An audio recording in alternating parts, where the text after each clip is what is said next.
Yeah, I feel like maybe I have a little bit of a coffee addiction. Oh, okay. Yeah, no, it's not. It's not like out of control or anything, but like a couple coffees a day, like.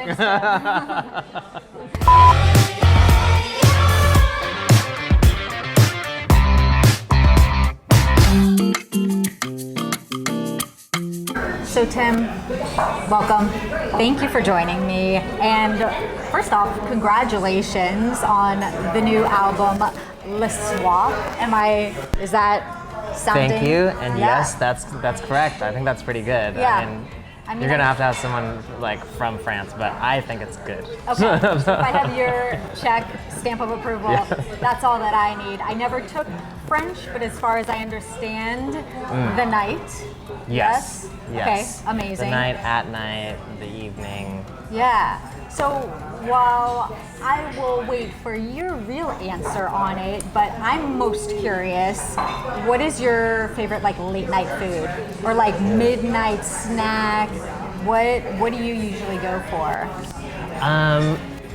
Honestly, like at night, I think I go for like savory. I don't always go. I feel like like a lot of people go for the ice cream or the cookie or something, which is great. Yeah. I mean, I'm not gonna say no if it's like there. Sure.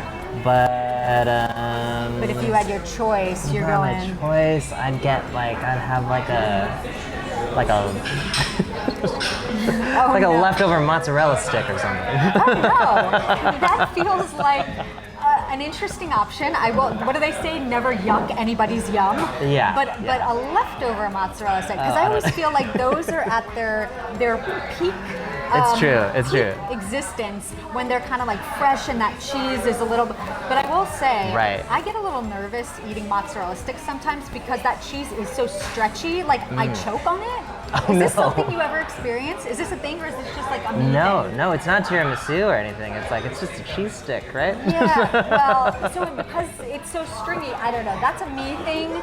So to me, making sense of you wanting to wait for that to kind of solid up seems like a safer eating experience. Totally. But that could just be my weird warped sense of eating practices. If I don't have a leftover mozzarella stick. Yeah, okay. A plan B. Is there dipping maybe I would do like some ranch. Oh, okay. Or some marinara.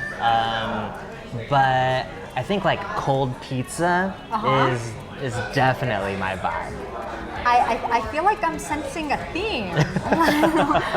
Like the things that have kind of like settled for a moment. Yes. And then we come back to them. Yeah. What makes cold pizza better than fresh hot pizza? I don't know if it's necessarily better. Well, it's your life. It's my thing. It's to you, yeah. I don't know. I think it's just it's in line and in theme with like waking up. Not waking up, but like getting out of bed because you're a little hungry and you open up the fridge and you're just like sort of looking at what's there. And that cold pizza is just like lights the illuminating vibe. from it. Yeah. That pizza's calling your name. Yeah, okay. like that's still good. And I could totally microwave it, but I'm not gonna. With the new album though, we've got a song, Sushi in Wyoming. Sushi in Wyoming. Yes. I need to know all about this. Okay. You're like, let me get ready for this. Okay, so 2 years ago, I moved from LA to New York. Me, my partner, and my dog, we just like packed up the CRV, shipped like something like 12 or 14 boxes, and then just did like a cross-country road trip. And I don't know if you have any experience with like road trips or touring. I do not. But like you also know like when you're stopping off at a lot of different places, you're gonna see like the same sort of like fast food options, right? That's true. And after like day 3, it's like I don't want any of that stuff. Yeah. And so we stopped in Wyoming, and I just really wanted sushi. And it's a bad decision. I make a lot of bad decisions. Oh no!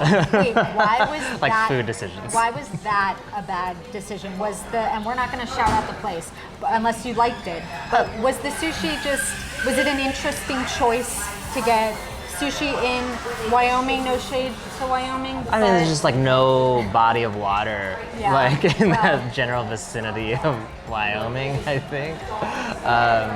So yeah, like you would think it was bad, actually. You would think it was really bad. I got sashimi, actually. I didn't even get like a California roll. You're like, we are not disguising anything here. We're having it as it's meant to We're gonna be. get the purest form of this like premium Wyoming deliciousness. Oh my God. Honestly, it wasn't as bad as you would think. Okay. It really wasn't. That's good and you didn't get sick? I didn't get sick. I didn't get sick. And I have a sensitive stomach. Oh, do you? So that was even more, very brave of you.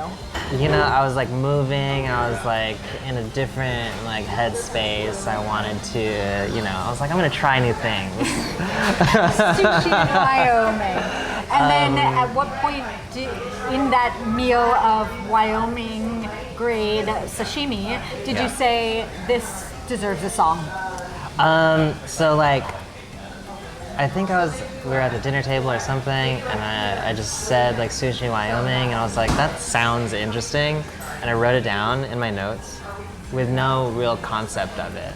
And then I came to New York, I did a few like writing sessions, I was like sort of settled, and I pulled up my notes, I saw that line, and like at that point I was like very like romantic about New York. I still am romantic about New York, but I think like the road trip was really fresh in my mind, and I took that concept and thought maybe the worst version of the best thing is better than the alternative.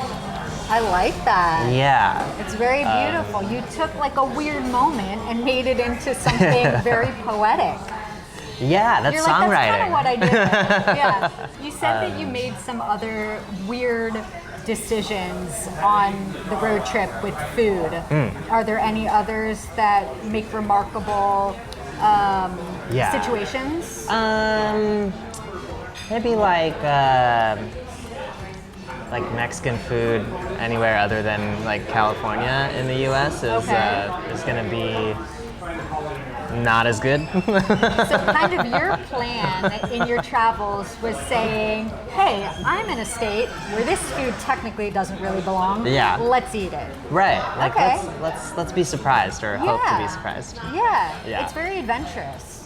Yeah. You never know. You never know. I had a really good paella in Chicago. Interesting. Yeah. Also, may have not thought that would happen. Yeah. That was really that's good. cool. I was inspired to like make one myself, like when I was in New York. Not good. It wasn't good. It looked nice, Okay. but yeah. They say you eat with your eyes first, but nobody wanted to eat it afterwards. Why? No, I had a lot left over.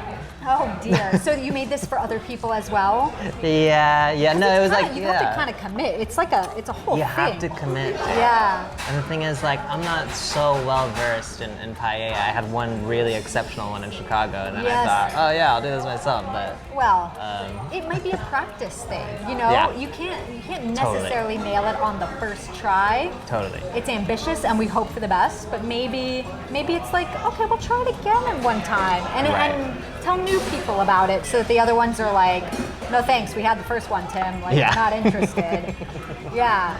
Well, do you enjoy cooking as a whole, or was this kind of another adventurous move to feel inspired by the paella and do it? I like to cook. Yeah. I do. Yeah. Maybe I don't do it enough. Thank you so much. I do have a couple dishes that like I just like am trying to get better at every time. Practice Trying new makes things perfect. every time to like really make it a substantial dish. Yes. What it's a might journey this though, be? you know? It's a long journey. So I grew up in San Jose. Yeah. And there's a large Vietnamese community out there. And they have like the best pho in the world. I think that's a good thing to have in your back pocket. To make. Yeah, and it's no easy feat though. I was going to say, it is quite a process. So I've tried like different ways to like, you know, maybe cut some corners or like cut down the time. Really, dude, like you just have to have patience and like it takes a long time, but hopefully it's like worth it, right? Yeah. Okay, we have this. Yeah. Thank you so Yeah, much. Thank you. yes, please. Sure, thank you. Yes. You tried the hot sauce, spicy. You're into spicy Yes. food. That's okay for you. I love spicy food. Do you? Yeah. Okay. I really do. Would you ever do, like, do you know how they have like the Hot Ones challenge? Oh, that yeah. You can do? Or being on the show. I mean, like, I'm down. Yes. I'll try it to Okay. try it. Okay. I don't think I'm gonna like it. What I feel won't like there's you like a like? certain like level of spice where it's just like, Unbearable. why? Like I Yes. can't taste anything. Right. You know? Where it completely singes your tongue to where you don't get the flavors anymore and it's just heat, nothing but heat. Exactly. I get that. Yeah. like- But I mean, you feel confident that you could handle the heat. Okay. Or I think so. to a degree. Yeah. Okay. I like when the sinuses start running and you're like sweating a little bit. It just it helps you know that you're alive. Yeah, I just want to feel something. Well, so this is orange, right? I would say this color. In that same vein, you have a song, Tangerine. I know it's not about tangerines, but I like to make things about what they're not. And have you ever seen this kind of viral TikTok trend where people freeze tangerines and they make frozen dessert, like one ingredient frozen dessert out of it? So they'll take no. one, freeze it, and then like grate it, and it's like tangerine shaved ice. Wow. I've never seen that. Okay. Do you ever see any of these kind of trends and think like I should try that, maybe add that into one of my rotation of dishes that I am really good at? Oh, Or is TikTok Yes. not where you go for well, cooking I advice? actually do go to TikTok. Yeah? Because I don't know if it's like their search optimization or something, but usually when I type something in, like something random, I get like a decent amount of content. The algorithm just knows you. But yeah. It's a pretty good algorithm, I will say. Did you watch The Bear? I did not. Okay. So he makes this like family spaghetti. Okay. You know, like when you work in a restaurant, like Yep, at the family meal. Yeah, family meal. He makes the spaghetti, and it just looked like so freaking good. So I wanted to try it, and so I watched like a bunch of like TikTok videos on like how to make this bear spaghetti. And it's that's from like- different creators are sharing their version or how they think. Like how they think he made it, like based on the like footage from the show. And did you just admire the videos, or did you actually try it based on some of the recommendations? I've like made that spaghetti like 5 times. Different versions from different creators? Different versions. Did you make like a creators. spreadsheet to say like this one knew what they were doing, this one was terrible? No, I'm very disorganized in that way, so no, I didn't. Mental notes only? Yeah. Yeah, Honestly, yeah. When I'm in the kitchen, I feel like it's it's kind of chaos. Oh. You know, like I don't have it dialed yet. By the way, Oh, yes. what did you get? You chose to do that's a very cheesy grilled cheese. This is a grilled that cheese, dude, but it's What are your thoughts? I mean, like, let's see, let's dive in. Okay, yeah, and then we'll get the exclusive reaction. Yeah, what I will say just by looking on the outside, as if I'm like a food commentator, is this a thing? Could that be a thing? What? A food commentator. Like, is it like you know how they have them in sports? I would like. I feel that like job.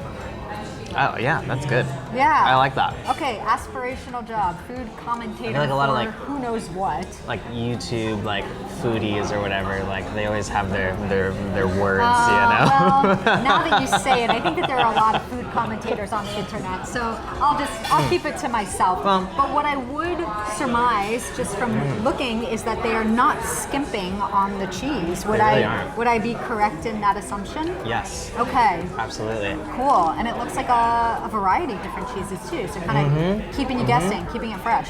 I got some onions in here. Oh, okay. Little medley of cheeses. Yeah. Crunchy Now, bread. would this be better if it were old? No. Okay. You're like, that is where I draw the line. A grilled cheese must be fresh and melty and amazing. Exactly. Okay. It's good now. It's good now. And it'll be good later, but I mean, like, you know, you gotta respect this, you know? You gotta respect this one. Respect the grilled cheese. Growing up in the Bay Area and then living in LA, are there any areas, food places, foods that really you would only get them there, or that you like get nostalgic for now that you're here in New York? Yeah, I think pho is like definitely a nostalgic food for me from like growing up in the Bay Area. And like burritos and things like that. Oh yeah. What kind of burritos are you into? I'll usually like, you know, it's so interesting, right? Because like burritos are like they were made in America. Yes. A little tidbit. Burritos made in America. A little tidbit. That is the national tagline. Yes. But like burritos in the Bay Area it's very different from burritos in LA and burritos in San Diego. How so? Like, I'm like, so intrigued. So like a super burrito in the Bay Area comes with like sour cream and guac and rice, and that's not necessarily like a standard thing in LA. Okay. And is there a logic behind this, or that's just how they're doing it and nobody asks questions? Yeah. Okay. I mean, I haven't done my research, honestly. Okay. Well, but it's interesting because it's a different experience every city. Right. Yeah.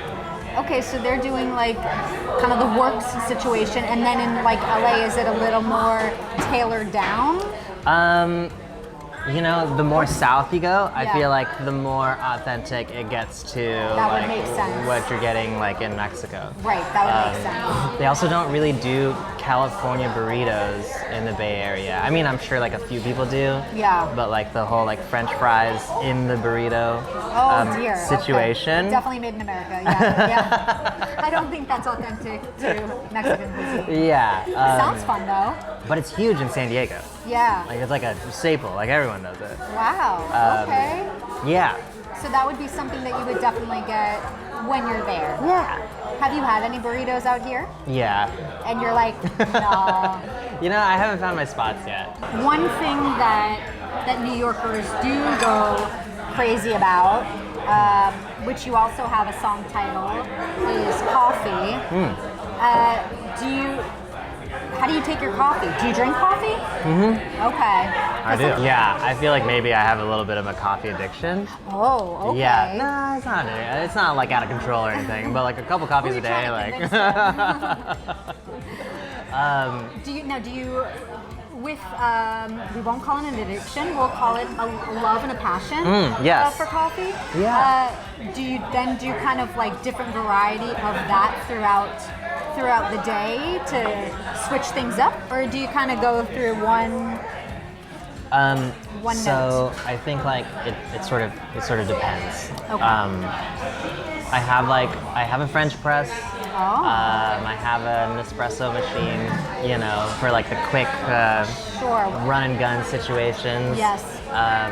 But I like to walk my dog to the coffee shop. That's nice. So like we go through spurts where we're going like every day. I have like I think like 3 coffee shops that I really like in my neighborhood. Any that we should shout out? Poetica. I heard about the exclusive pastry drops. Yes. So I'm gonna have to check that out. Okay. Bond Street Coffee is pretty good. Okay. And then there is that Japanese one that I was telling you about. Is that the one with the that is, drops? yeah, that is. Okay.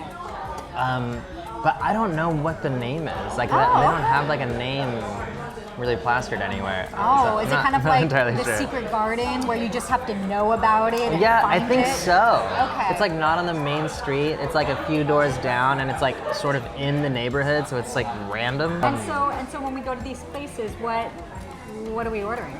In the winter, I usually just do like a drip with like a little splash of oat milk. Just a splash. Yeah. And then in the summer or just like the hot days, I'll do a cold brew. Same thing with like a little splash of oat milk, no sugar or anything. If I'm feeling like, you know, like I got a little sweet tooth or something, maybe I'll get like a lavender latte or something like that. That sounds fancy. It's fancy, dude. Yeah, but like not inaccessible. Right. Yeah. You know? It's not like, yeah. It's not too crazy, but it's something to kind of switch it up a little bit. Totally. Sometimes you gotta switch it up.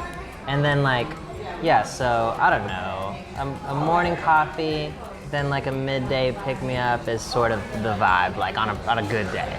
Okay. Yeah. And are we an early riser? Are we more of a night owl? I think like, I'm in a good mood in the morning. Wonderful. I think so. That's great.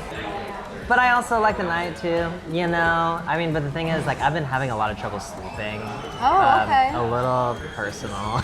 Okay. But just started taking magnesium. Oh, how is that? Would you... It's actually amazing. Is it? Yeah. And what do you feel that has done, or how has that helped? Because this is kind of a remedy that I didn't know about. Oh, okay. Yeah. It's sort of like melatonin. Which I've heard of. Yeah. Yeah. Okay, so all in the same you thing. just take these like 2 little delicious gummies. Oh, what flavor? It's like some sort of very delicious flavor. Okay. Very surprised. Yeah, you take Okay. it 20 minutes before you go to bed, and then you just like go to sleep. Like before I was taking it, I was just, because like we're prepping for the tour, we have the EP coming out. It's just when I work too late, I can't like turn my brain off. I get And that. so like when I'm in bed, it's still like running and like thinking about like all the to-do list for the next day and like all the technical stuff. So I wouldn't say that I'm a night owl. Like I don't like to be, I guess. You know what I mean? By choice. Yeah, like I don't want to be like, oh yeah, let's burn the midnight oil and like get inspiration at 1 a.m. Right. I don't want that. I want to be in bed. Yeah. Okay. You know? Let's go back a little bit. I know that in childhood, karaoke was like a big thing for you, and I'm wondering what is maybe then and now your go-to karaoke song? Is that something you partake in now? Do you enjoy karaoke now? You know, no, I don't. I don't enjoy karaoke.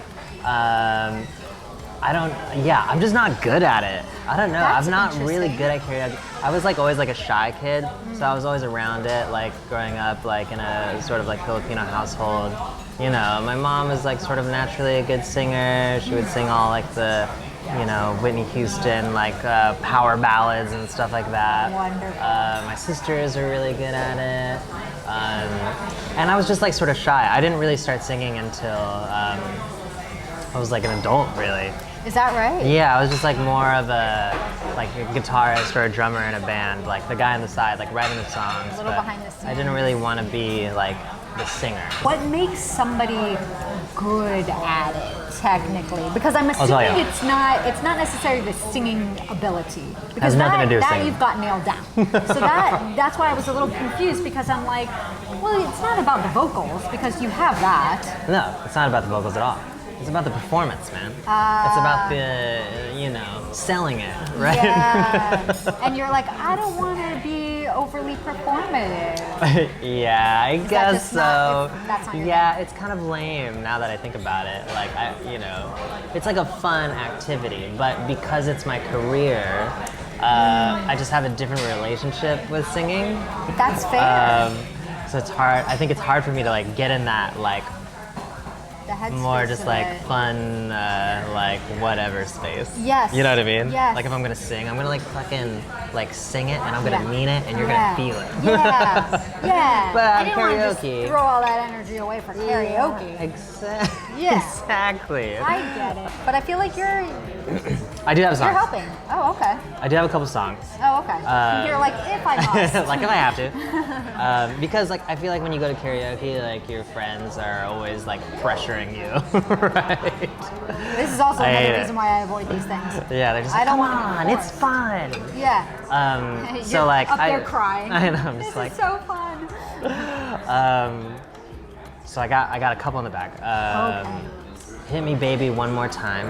A classic. Baby One More Time? Is that what it's called? Hit Me Baby One More Time. That's kind of yes. okay. I think that is the title in its entirety. Yeah. But then for radio edit, yeah. Baby One More Right. Time. So that's one Oh, wonderful. that I feel like I really kill. Do you know the moves? No, I Oh, don't. okay. I don't. I think I just sound good singing it. Yeah, nice. You're like, just close your eyes and enjoy the ride. Yeah. Okay. September. Earth, Wind, and Fire. Oh, yeah, that is a fabulous song. Oh, Great that's karaoke song. Yeah. That's a And solid then choice. Kiss by Prince. Ah, another good classic. And I feel like that, with your tone, is like an excellent choice. Right, but the thing about Kiss, Okay. the thing about Kiss is that it has to come with performance, you know? Because it's Prince, man. He's the Yeah. legend. He's the god. Right. So like you can't half-ass. can't undersell it. Yeah. Right. Okay. So that would be your third choice. That's like third drink in. Third choice, third drink. Yeah. The rule of threes. Yeah. Perfect. Rule of threes. Okay, well, I mean, I guess speaking of like rule of threes and grids and whatnot, you have a degree in photography. I do, yeah. So I feel like it's almost like, what can't you do? But I caught, when you got here, you had a disposable camera, very vintage. Are you one that ever takes photos of your food when you go out? I do, yeah. You do? I do. Okay, and do you ever bring like an actual camera, or is it more like a phone? Sometimes I have a Snaps? camera. I mean, like, I'm not taking pictures with my actual camera. It's usually like No. with my phone. Okay. And it's really just for the men's, you know? I'm not like posting it anywhere. I'm just like, Oh. sometimes I just want to look at that food and be like, wow, that was really good. That was sushi in Wyoming. Yeah. I didn't take a picture of the sushi Miami, like for Oh, obvious no. reasons. Oh, wait, but for obvious reasons, that would be a memory. What was Whether it's that? a good or bad one, I said that would I be know, a memory. It's I okay. know. Listen, the sushi lives on in a song. It's okay. It's true. Yeah. I was looking for a photo like yesterday, actually, just hoping to find something. But And alas, no dice. Mm-hmm. That's okay. Yeah, it is All what it right. is. All right. But now it's become immortalized through song. So you used to work at a photo studio in a mall, is that right? Wow. Now this photo studio, in my mind's eye, I'm trying to decide, and I will let you tell me. Okay. Is it like where you would develop people's film, or was it like where people come and get like their glamour shots, portraits? The latter. Yeah. I was hoping so. Yeah. Okay, So there's a what lot of was that, but it was also a lot of babies. Oh. A lot of like big families. Oh my. Like families of like 30 people. It was crazy, actually. And are they doing this for all sorts of reasons? Like, is this for their holiday cards? Is this for like Yeah. celebrations and whatnot? Easter? I don't know what people do large photos for necessarily, but you Right. can tell me, I'm sure. Yeah, they would do like little like panoramic printouts, maybe, of like if it was like a big family. We have this like deal where you come in for a shoot. There's like no upfront fee, and you get a free 8x10. You don't have to buy anything. What? So, yeah. That's not a very good business model. It's not good at all, Oh, because dear. then like this whole family would come in.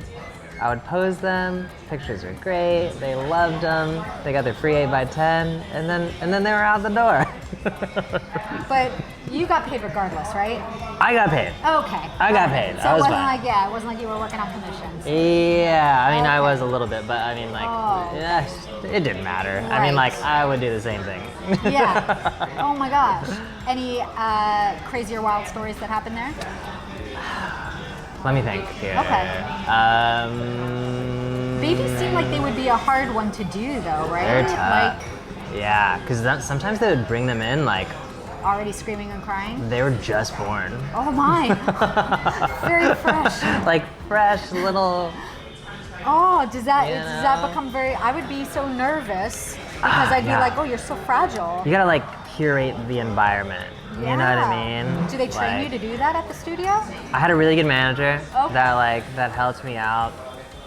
It was actually interesting because when I got that job, I wasn't a photographer at all. Is They just that hired right? me. Oh, Yeah. wow. Yeah, and then like it really like ignited my love for photography.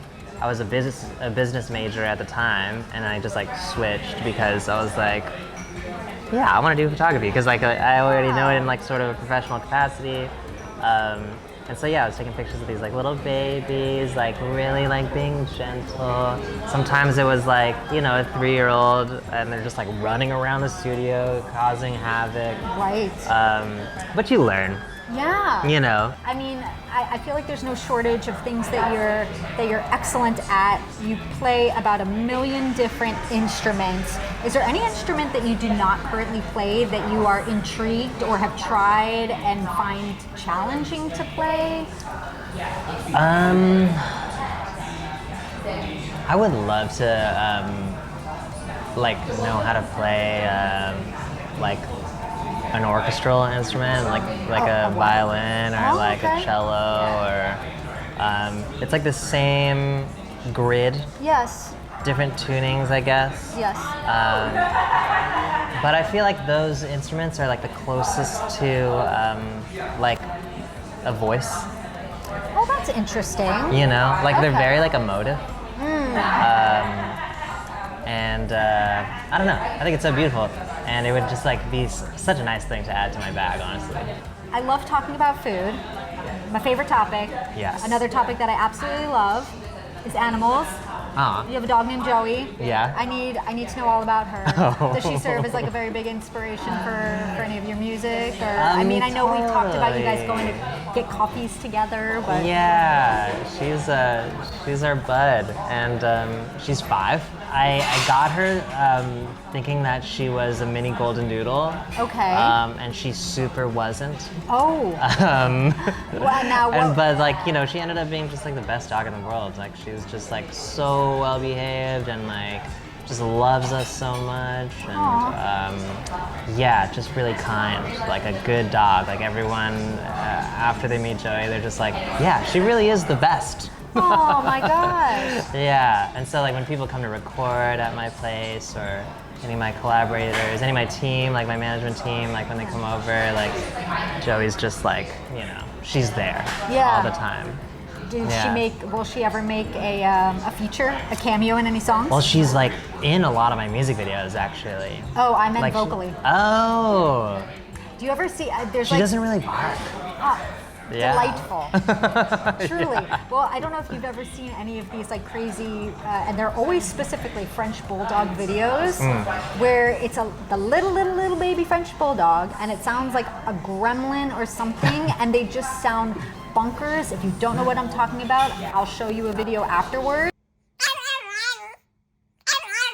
Okay, yes. They sound like little aliens, very vocal. I think one would very much like to be in one of your songs, but it's good to know that Joey's a little more subdued. She's chill. I'm into it. She's chill. So we've got a tour going on. When it comes to touring, riders, or just like foods during touring in general, is there anything that like needs to be there, I'm not like super, you know. You're not a big food diva. Not that guy. Okay. But at the same time, like. Is there anything that's helpful to you? Yeah, definitely. A little like herbal and like green tea, or like some like throat coat is like really helpful. I've heard of this. Before a show. My rider changes as I change. You know what I mean? Well, I like that. Everything is ever evolving. Yeah. Okay. What's something maybe from a previous time that you look at now and you're like, what? We used to put like White Claws on there. Fabulous. And now you're like, no. I'm just like, dude, I do not want that. Yeah. And because a lot of those tours, like, they would fulfill the rider, and we would just have like a shit ton of White Claws, like at the end of the tour. Like filling like a whole suitcase of White Claws. Beyond what's reasonable to like even just take afterwards. We don't need these. We like stopped liking these like a long time ago. Yeah. Let's update the rider. You know, like touring can be like sort of grueling sometimes. Like it can like 8-hour drive straight into sound check, straight into the show. Like I would put some Red Bulls on there.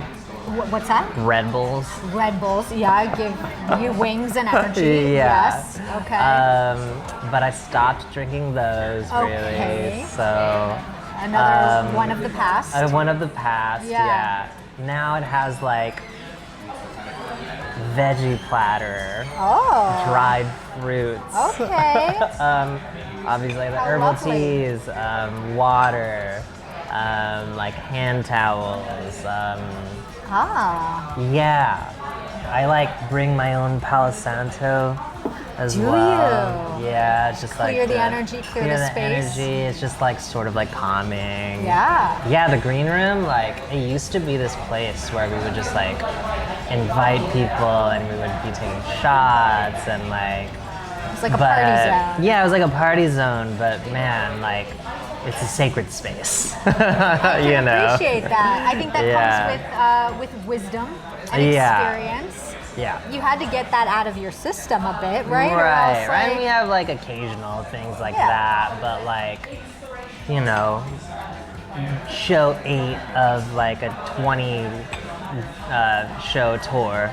It's like you need your space. Like you need to like get in the zone, like get ready for like to put on like, the best show of your life. Like if you can help it. Absolutely. Yeah. Well, it sounds like you have learned a lot through your experiences and journeys, and I've had an absolutely amazing time chatting with you. Congratulations again on the new album. So exciting, and all of the best future success. Thank you so much. This is awesome.